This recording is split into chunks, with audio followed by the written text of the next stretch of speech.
Welcome to Get Cooking at Maggie's Place.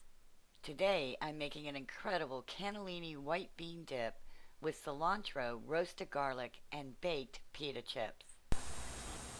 The first thing I did was I put some garlic cloves with the little skins on into a pouch that I made up out of aluminum foil, and I put this on a baking sheet and I threw a little bit of olive oil, salt, and pepper on top of them. And I roasted them in a 350-degree oven for 30 minutes. And then what you have when you peel it back is some very soft, delicious garlic. It's got a sweet taste to it, and I like to use this in my bean dips better than I like to use raw garlic. It just adds a very subtle flavor, and it lets the rest of the flavors shine through. We're going to start in our food processor the cannellini beans, which I drained and rinsed off. We're going to add in our parsley and our cilantro. And you can get all the measurements for this at MagiesPlace.info. We're also going to add some fresh cracked pepper, about a half a teaspoon salt,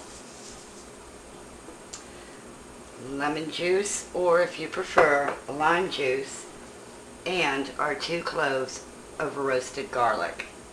I'm going to put the lid on, make some noise, and when I come back, you'll see what it looks like. Everything is nicely mixed up, and don't be surprised if your bean dip looks a little bit dry.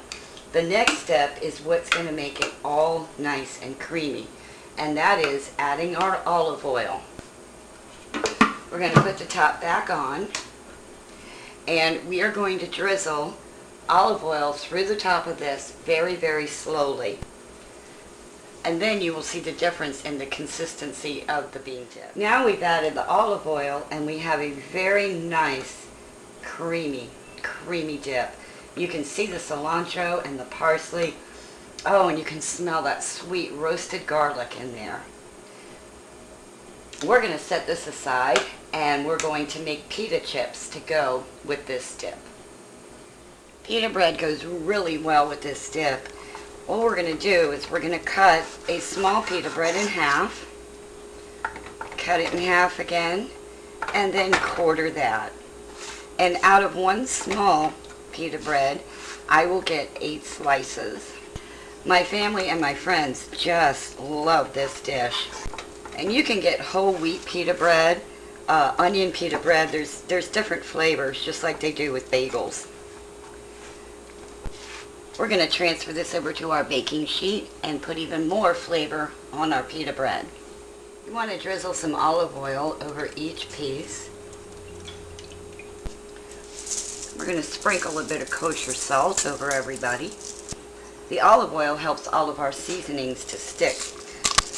We want to add some fresh ground pepper to the top of that. And I like to put a little oregano and a little bit of basil.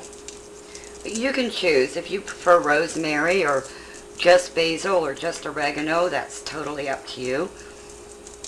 I just find these two go well with the dip. This is a vegetarian dish as well as a vegan dish because we don't have any meat or dairy in either of them. But if you wanted to add a little Parmesan cheese to this, it would really go over well too. We're going to put these in a 350-degree oven. I'm going to check them in about 10 minutes. I just want these to be toasted very lightly. Our pita chips came out just lovely.